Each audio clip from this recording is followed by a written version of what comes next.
En los laboratorios Richards, terminados en 1961, se retoma la influencia de las agrupaciones medievales que aparecen en los dibujos de viaje de Kahn.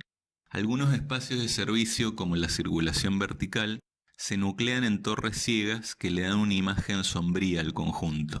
Como decía Alan Colquhoun, Kahn busca reducir la arquitectura a su primitiva unidad de significado. En este caso, esa unidad es una torre en cruz, simétrica y estática, que se combina en una aglomeración compacta como una cadena. Esas son palabras de Colquhoun.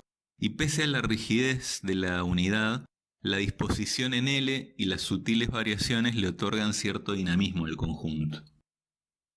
Pese a la rigidez ortogonal de la planta, las paredes de ladrillo visto y la tonalidad del hormigón permiten integrar el edificio al entorno universitario. Como hemos visto en series y películas, muchos campus estadounidenses se construyen con edificios historicistas de ladrillo visto, por lo cual el material exterior permite reforzar el carácter institucional del edificio. Además de las torres y la disposición irregular de edificios simétricos, otra lección que Kahn recupera de la historia es la aproximación diagonal al conjunto, un recurso que pudo constatar cuando visitó la Acrópolis de Atenas y el Partenón. Por un lado, permite apreciar mejor las caras en luz y sombra del edificio, pero además permite desafiar la estabilidad de las formas simétricas, evitando que la solemnidad de la simetría se transforme en aburrimiento anodino. Para lograr la aproximación diagonal, debía liberar la esquina, ganando en el interior visuales de 270 grados. El costo estructural de este gesto era arriesgado, pero sirvió para poner en práctica una búsqueda que Kahn estaba desarrollando junto a Ann Ting, en sintonía con los experimentos de Buckminster Fuller. Se trataba de generar, según sus palabras, una piedra hueca. Fíjense la idea alquimista de convertir una piedra inerte, como el hormigón, en algo trascendente, como la arquitectura. Algo similar a lo que había hecho en la losa de la galería de Yale, es decir, generar una masa estereotómica en base a elementos tectónicos como nudos y barras. Pero esto no era una búsqueda puramente filosófica o estética, sino que tenía un correlato funcional, tratando de aprovechar los huecos de la estructura, es decir, la utilidad del vacío, para permitir el paso de las instalaciones. En el proceso de diseño puede notarse cómo parte de una forma arquetípica de la torre en cruz, la va complejizando siempre con un aire depurado y sombrío, y en el resultado final incorpora ligeras variaciones, detalles de interés que aumentan la sensación de misterio.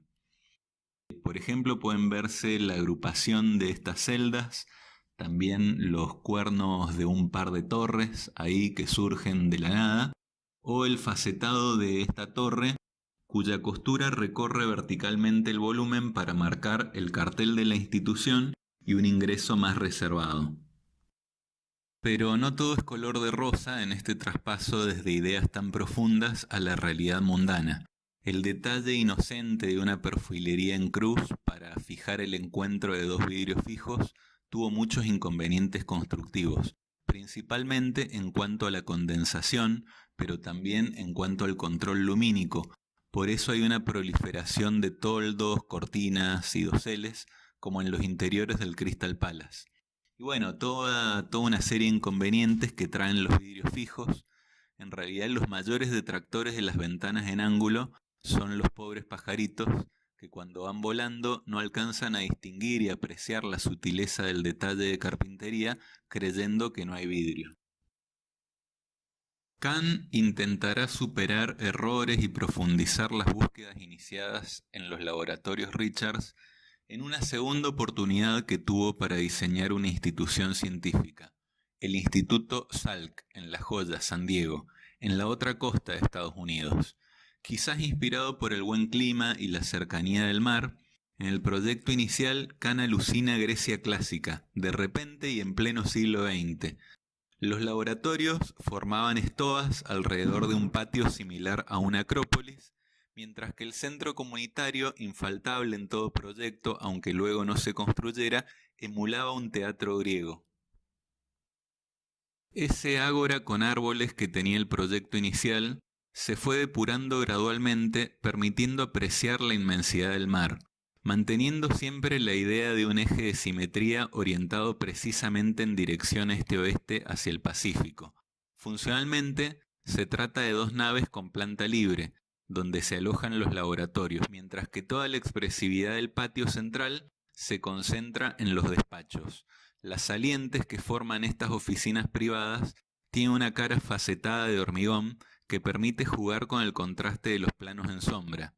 Cada despacho se ubica aislado en un entrepiso, generando un micromundo privado revestido en madera cálida para humanizar la rigidez y el carácter pétreo de la institución.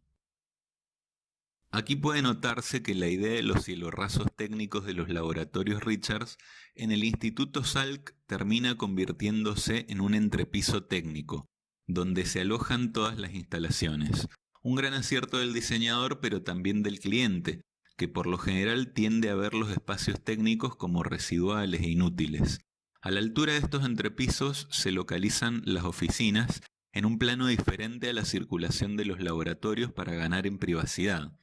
Mientras los recorridos exteriores son fluidos entre estas geometrías tan abstractas y enigmáticas, la madera de los interiores irradia confort y elegancia. Ahora, la radiación solar no pega directamente, sino que se filtra con los paramentos de madera y se difumina en el hormigón planchado. En los espacios exteriores puede notarse la influencia del arquitecto mexicano Luis Barragán, y por su intermedio de los centros ceremoniales de Mesoamérica, con sus ejes infinitos orientados según el recorrido del Sol, las grandes moles geométricas, las esplanadas simétricas y los basamentos. Vamos a cerrar esta segunda parte mencionando la obra del Lerman Hall, unos dormitorios universitarios en Pensilvania, que nos van a servir para entender algunas críticas que recibió Kant. Porque estudiar un arquitecto no implica necesariamente convertirse en admirador. Miren lo que opinaba, por ejemplo, el historiador Roberto Segre, cuando decía que Kant constituye un caso típico de promoción publicitaria capitalista creadora de míticas figuras de maestros. Sus aforismos, es decir, sus posturas metafóricas, demuestran el contenido idealista y evasivo de los problemas de la realidad objetiva que circunscribe el quehacer arquitectónico. Lo mata. Y eso quizás por este tipo de obras donde la forma resulta demasiado idealizada con respecto a la resolución material. La idea inicial, tan interesante en planta, termina siendo algo forzada en la volumetría, como un capricho formal. Al color tan oscuro, esta vez en vez de parecer sobrio y enigmático, se convierte en algo lúgubre, y el aventanamiento estricto termina siendo, más que rítmico, algo mezquino. Sin embargo, cuando uno ve este edificio en su contexto, comprende que en los alrededores hay muchos edificios neovictorianos revestidos en piedra oscura y techos de pizarra negra. Es un contexto marcado por edificios con patios irregulares y salientes que generan una disposición bastante aleatoria, con múltiples ángulos irregulares. Es decir, que no se trata de una especulación teórica idealista, sino que el edificio logra vincularse al contexto. También hay que notar que continúa búsquedas fenomenológicas previas, como la luz cenital y el volumen dentro de otro volumen. Aunque puede fallar, el interior es bastante oscuro, por lo que las luminarias de Modé, tan poco sutiles, tienen que estar prendidas incluso durante el día. Otro problema que evidencian las fotos exteriores es muy conocido por las concesionarias de autos cuando exhiben afuera los autos de color claro y adentro los de color oscuro. Es que el color exterior negro requiere mayor limpieza y mantenimiento.